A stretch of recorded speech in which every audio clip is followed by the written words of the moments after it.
Ooh, I hope you guys are ready for this one. Bourbon rant incoming.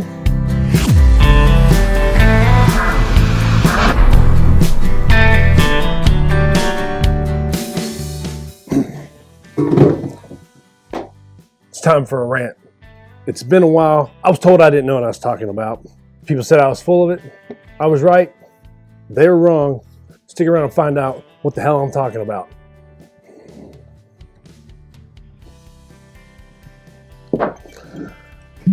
I got out my good stuff tonight. To me, it's good stuff. Wild Turkey 12-year. This conversation is going to take a little bit of something that I enjoy. I enjoy my Wild Turkey and I enjoy the 12-year. Flying solo tonight. It's just me, no Amy. She's at work. I wanted to do this. I've been thinking about it for a while, and I got 3 pages of notes. A few months back, a year ago or so, I don't know when, Amy and I did a video about the bourbon bust. The boom, the bust, where it's going, and what we felt about it. Our opinion. It was an opinion.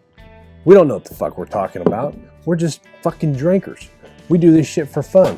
We're not professionals. We're not in the market. We don't deal with people. We don't talk to the insiders or the outsiders or the business makers or the business killers, the people who took a chance and created something. We don't talk to anybody in the legacy distilleries, the big boys, the big girls,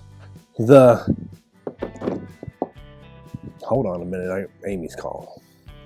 So I got 2 phone calls back to back, interrupted me, I don't remember where I was at.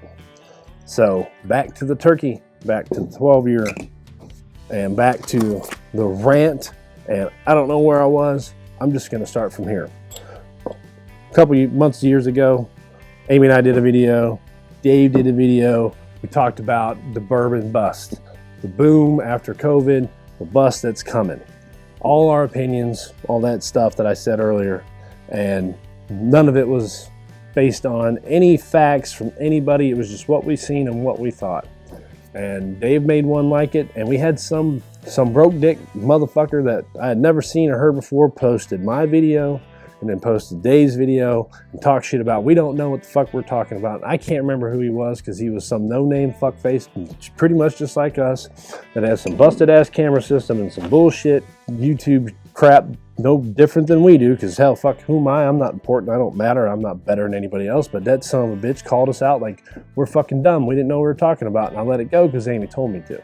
But now, since this boom is busting and there's so much proof of it happening, I want to not let it go.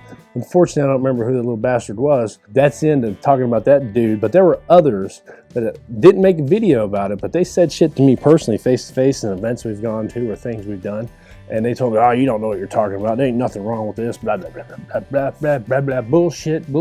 Yeah, I'm calling them out too without saying their name because they didn't do it online, so I'm not doing it online. This motherfucker's busted.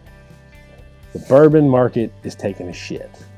And here's why. My 3 pages of notes, not going to be very orderly. I never do notes anyway, but there was so much I couldn't remember. So I had to write it down. It's kind of everywhere, but here we go. First of all, this bourbon producers are calling it a soft spirits market because why would they say it's a bust? Why would they say anything that was perceived as negative? Because they want you to still buy their shit. I don't get it. I like their stuff. I'm going to buy it no matter what you fucking call it. I don't know why they got to go down this chicken dick route of soft spirits. It's soft. It's a soft spirit. I don't know why it's so soft. It's just soft. It's getting old and stuff, and it's just soft. Top note, massive stockpiles. So from 1999 to 2022, 475% increased in bourbon production. Now that's 16 million barrels currently aging in Kentucky right now. That's just Kentucky. That's not including all the other states. I'm sure Kentucky's probably the most because 95% of all bourbon is warehoused in Kentucky. But Tennessee's probably got a lot, and other states do. I'm sure Texas has got a lot. Florida's doing it, New York's doing it, all these other states. Ohio's got a lot of damn companies and shit. Whatever, doesn't matter. Shit's been increased. They've made so damn much that they can't sell it now. On top of the boom in production, they have made, there's It's starting to snow in East Tennessee. We're about to catch some weather, by the way. The consumer market has dropped. The supply is shot through the roof and demand's gone to the ground. That is the opposite of success. So like the way capitalism works is supply and demand. Well, the supply has to be low and the demand has to be high to make the price go up. Well, if the fucking demand is low and the supply is high, that makes the shit basically it's not working. That's not how that shit goes. So cool thing is those of us that stick with the bourbon market are going to start getting the shit we want instead of having to play the secondary game. With that said, the secondary game has pissed everybody off. So besides the dedicated dumb fucks like me that stay in this shit and the others who pay fucking ridiculously stupid secondary prices, the regular people are getting pissed. They jumped in the game. They said, oh, I like this bourbon stuff. I think it's cool. Let's go hunting. Let's do that.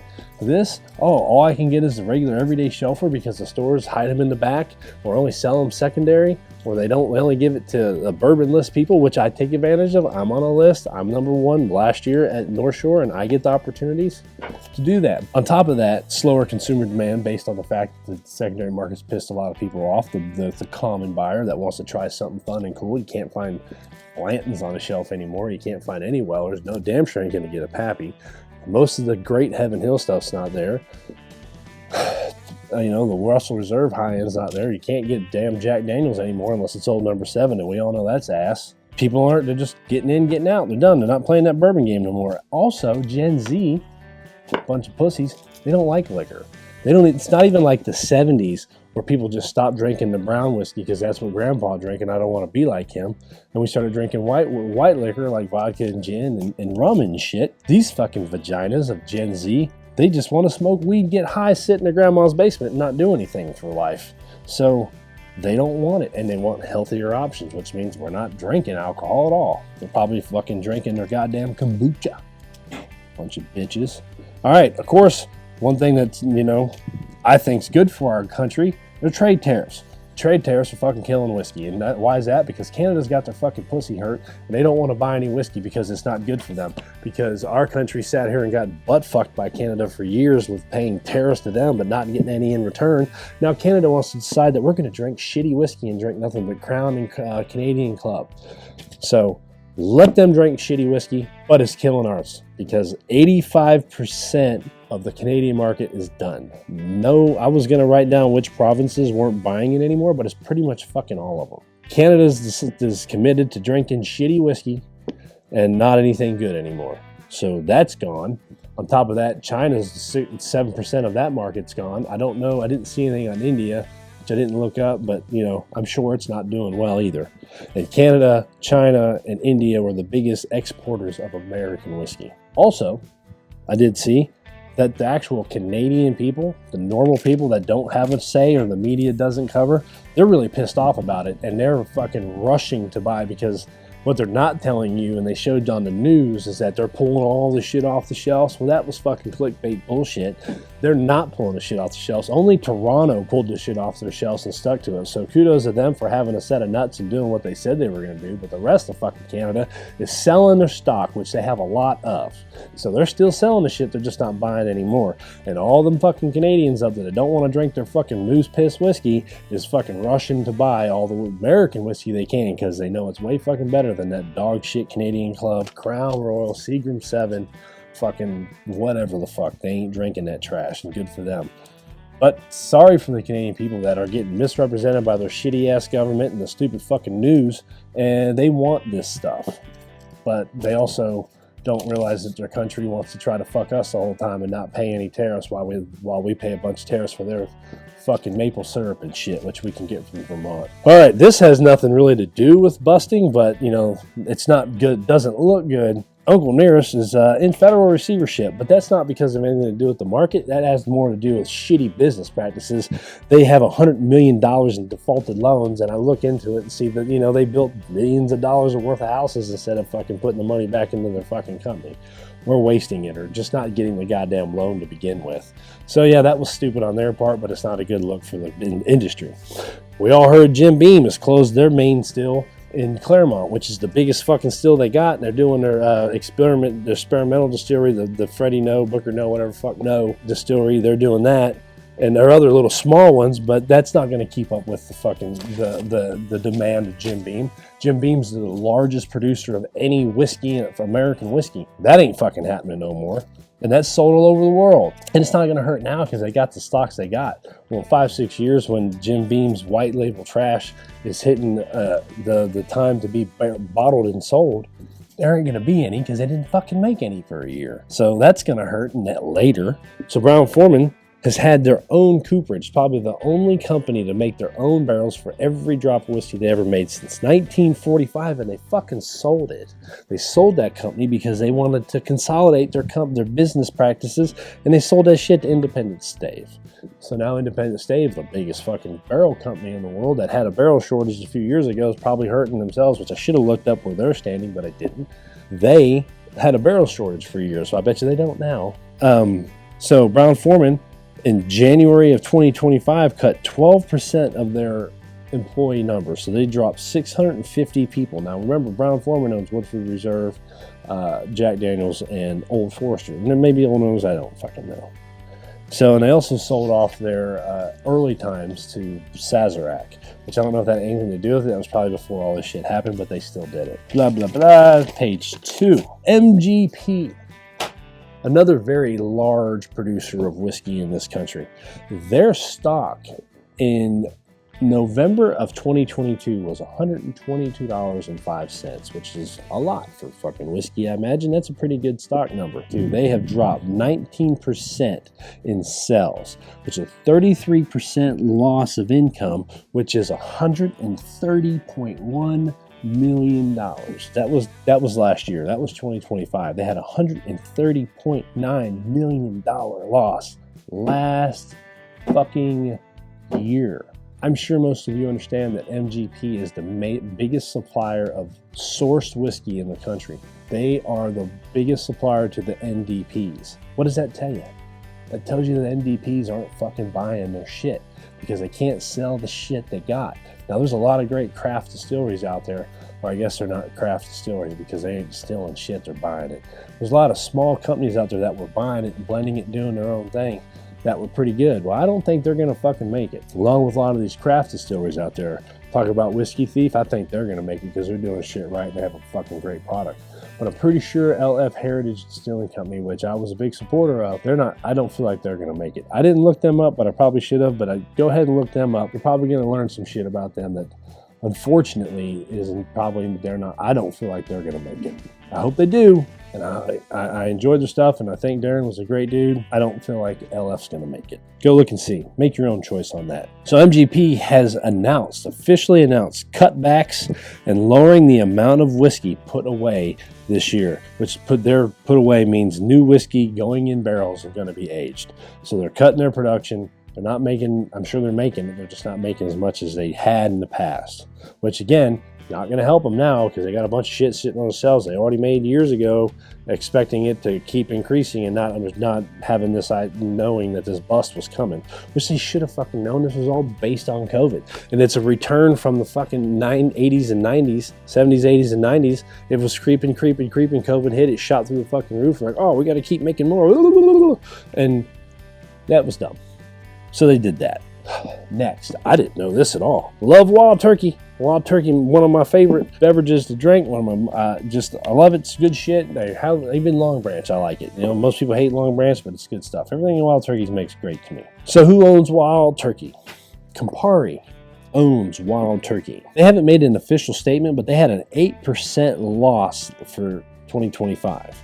And Campari did announce that they're cutting 10% of their overall workers. So not at Wild Turkey, but overall for all the company, which is, I'm sure, worldwide. But that's still a major liquor producer, liquor owner.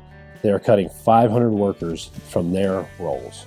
Diageo, another huge whiskey company, they have announced that they are temporary halt in production of Bulleit. So Diageo, obviously, they own Bulleit. They are cutting production for 6 months. Just like Jim Beam's closing Claremont for a year, they're cutting Bulleit bourbon and whiskey product production for 6 months, and that's what they've announced. Who knows how long it's going to go? Even with Jim Beam, they said a year. It might be 2-3 years. You never know what they're going to do. It could have ended early, but I don't see that happening. 7.3% decline of sales in 2025 for Bulleit bourbon. Bulleit has, or Diageo for Bulleit has 2 production locations. One's in Shelbyville, Kentucky, and the other's in Lebanon. They've shut Lebanon down. Good thing is they didn't let go, fire, lay off any of their employees. They just moved them over to Shelbyville, so that's a good thing. But overall, not good for Bulleit and Diageo. And Diageo itself as a parent company, they're suffering pretty bad. Actually, when I looked it up, there was a lot of shit listed, and I was like, fuck it, I'm not writing all that down. I'm just going to say Diageo's in trouble. All right, next one, Buffalo Trace. Let's talk about Buffalo Trace. I should have looked up Sazerac as a parent company, but I didn't. I just did Buffalo Trace. They don't have any cutbacks listed. They haven't announced anything. Matter of fact, they're still believing that they're doing great and there's a high demand for their product. And I don't doubt it, because it's called taters for a reason. And everybody that gets into this game, that's the first thing they flock to is Buffalo Trace. I did it. Most people do it. Blanton's. But they just finished their second still. I've been up there 3 times and I haven't seen it run yet. I haven't heard from anybody that it's running. I've never seen it running. I've never seen videos or things talking about it running. So to me, it's not a second still to increase production. It's a second still to run when they're not running the original still, like Maker's Mark does. Maker's Mark has 2 stills and they only run 1 at a time. Told me that specifically when I was there for that barrel pick. Another thing about Buffalo Trace, and I don't know how much truth there is in this, someone told me, a friend of his who is a high-ranking official at Buffalo Trace told him that Buffalo Trace is just making enough money to pay their interest on their loans. They are not paying any money to the principal. Is there truth to that? I don't know. I didn't see the documents. I didn't see their fucking payrolls or their bills or their QuickBooks or whatever the hell it is. I didn't see the black line. I didn't see the red, none of that shit. I don't know. This could be horse shit. I don't know. But I was told that. Who knows? Next, Kirin. Kirin's a Japanese company. They own Four Roses. Four Roses wasn't even sold in the United States until like the 90s again, because there was so much shitty sales of whiskey in the United States. They didn't sell it here, but the Japanese love fucking bourbon, so they sold it in Japan and did great. Well, Kirin now wants to sell Four Roses. Now they're asking $1 billion for it, and they've been asking it for a while, and they have no interest. They have a company trying to help them sell it, to find interest. Well, I'll tell you what, ain't no broke dick like me buying fucking Four Roses for $4 million and $1 billion. And Bruzel's not fucking buying it for $1 billion. He bought some shitty little company and he's got the distillery and he's going to make his own thing. That's great. But he ain't got the money to pay $1 billion for this. And I guarantee you no one else does, unless it's Sazerac or Diageo or Campari or some company like that. And we already know Diageo and Campari's not going to do it because they are losing money. MGP's not going to fucking do it. So maybe Sazerac is. I don't know. I doubt it. Bardstown might. They got a shit ton of money because they're not owned by a liquor company. They're owned by a goddamn banking conglomerate. So maybe they got the money to buy Four Roses, but they ain't jumping on it. Four Roses is trying to be sold because Kirin wants to focus on pharmaceuticals. Now, that sounds like the biggest little horse shit to me, because I think they're just hurting. That the Four Roses is losing money, and they just want to offload it before it's not worth shit. And they're going to say, we're focusing on pharmaceuticals. Well, if you're focusing on pharmaceuticals, you're probably fucking killing it, making fucking shit ton of money. And the fact that Four Roses is just getting by or losing money isn't a big deal. They just want to get rid of it before it's a fucking burden. That's what I think. But what the fuck do I know? It's just my goddamn opinion. All right, next, Heaven Hill. They're really not doing that bad. But that's because they make really good shit. And they sell it at every fucking price range, and it's available on the shelf. Only their super high-end shit like Heaven Hill 19, 17, 18, Old Fitz 19, 20, the Parker Heritage shit, and the William Heaven Hill that's super high price, that is not available on the shelf. But you can go to the fucking distillery twice a week and see if you can get one at a reasonable price. They're not cheap, but they're not super fucking expensive. They're not fucking secondary pappy prices, or what secondary for William Heaven Hill 19 is if you don't get in line and get it, but you can get in line and probably get one. Now, they did offer retirement buyouts to their employees, and they've also consolidated jobs and asked their workers to do more. So basically they say, hey, Jim, we're laying off Bob and Tom. You got to do their job, but we're not going to pay you more. Oh, you don't want to do that? Well, then we're going to lay you off. We're going to keep Bob. He'll do it. That's kind of what they're doing. So that's not great.